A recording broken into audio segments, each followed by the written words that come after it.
तो दो घटनाएं, दलितों पर सीधे सीधे निशाना और उसके बाद ताबड़तोड़ एक्शन और सीधे सीधे रासुका के तहत कार्रवाई, बगैर किसी बात के सीधे सलाखों के पीछे जाओ। वहीं इस पर हम चर्चा करेंगे और पूछेंगे क्या वाकई में यही एक एक्शन रह गया है या इस तरह के कड़े कदम जो उठाए जाने चाहिए थे वो नहीं उठाए गए हैं।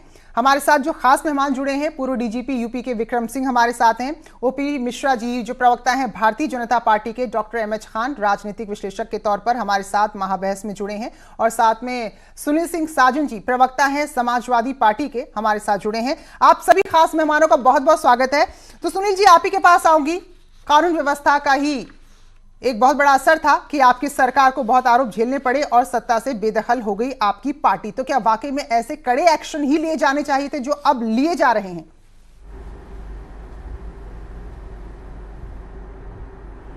देखिए प्रीति जी, ये सरकार की जिम्मेदारी होती है कि वो कानून व्यवस्था ठीक रखे, और अगर सरकार ने ये फैसला किया है कि इतनी सख्ती करेंगे तो ये तो अच्छी बात है, लेकिन क्या सरकार पर्टिकुलर ये देखती है कि किस घटना पर एक्शन करना है, किस घटना पे नहीं करना है? क्या ये योगी सरकार जवाब दे सकती है कि कानपुर देहात में जब दलित बस्ती में और दलित बहन बेटियों और लोगों के साथ जब लोगों ने अत्याचार किया तो यही योगी सरकार गूंगी बहरी क्यों बनी रही?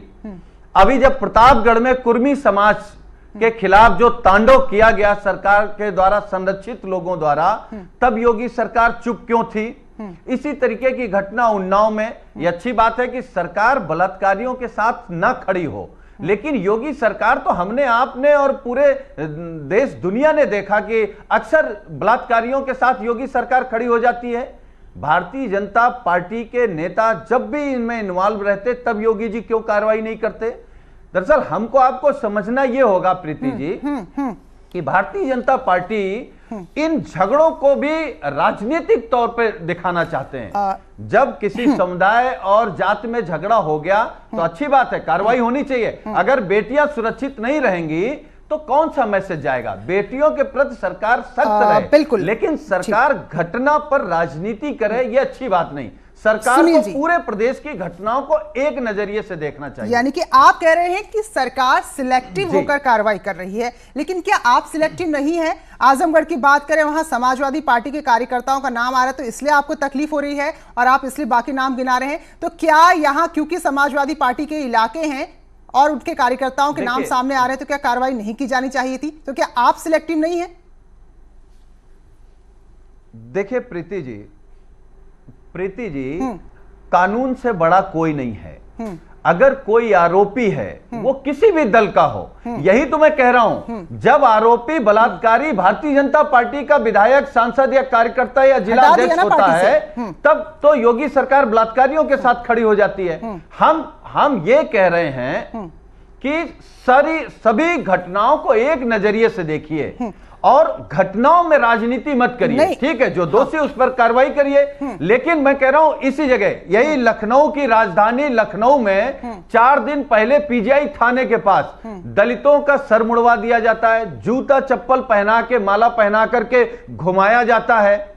सरकार ने कोई एक्शन नहीं लिया। सुनील जी, जो आरोप आप लगा रहे हैं, दरअसल आप उन पर आरोप लगाते हुए खुद को भी उसी घेरे में ला रहे हैं, खुद आप अपने आप पर उंगली उठा रहे हैं। तो यहाँ जो कार्रवाई हुई है, किसी बच्ची के साथ, किसी महिला के साथ छेड़छाड़ होती है तो क्या रासुका नहीं लगनी चाहिए थी? 10 दलितों के घर उजाड़ दिए जाते हैं तो क्या वहां पर कार्रवाई नहीं होनी चाहिए थी? तो कहीं तो आप कहेंगे ना कि वाकई में राष्ट्रीय सुरक्षा कानून के तहत जो कदम उठाया ये जरूरी है, हर जगह उठाइए। अरे हम तो कह रहे हैं ये अच्छी बात है, हम कह रहे हैं ये अच्छी बात है, लेकिन पर्टिकुलर घटना पर राजनीति करनी अच्छी बात नहीं है। आप सभी घटनाओं को एक नजरिए से देखिए। तो आपका ये कह रहा है कि यहां भी अगर छोड़ देते तो शायद आप भी नहीं बोलते, क्योंकि अगर आपकी पार्टी के कार्यकर्ता कहीं से जुड़े हुए सामने आ रहे हैं तो इसलिए आपको लग रहा है कि सरकार सिलेक्टिव हो रही है। छोड़ देते तब भी बोलते। तो बोलिए ना कि रासुका के तहत कड़ी कार्रवाई हुई है और सीधे सीधे मुआवजे का ऐलान हुआ है। करने वालों के सवाल उठाइए, आपका अधिकार है, लेकिन कम से कम जहां पर कार्रवाई हो रही है उस बात को भी तो मानिए। कोई नहीं है। ठीक है, ओपी मिश्रा साहब, क्या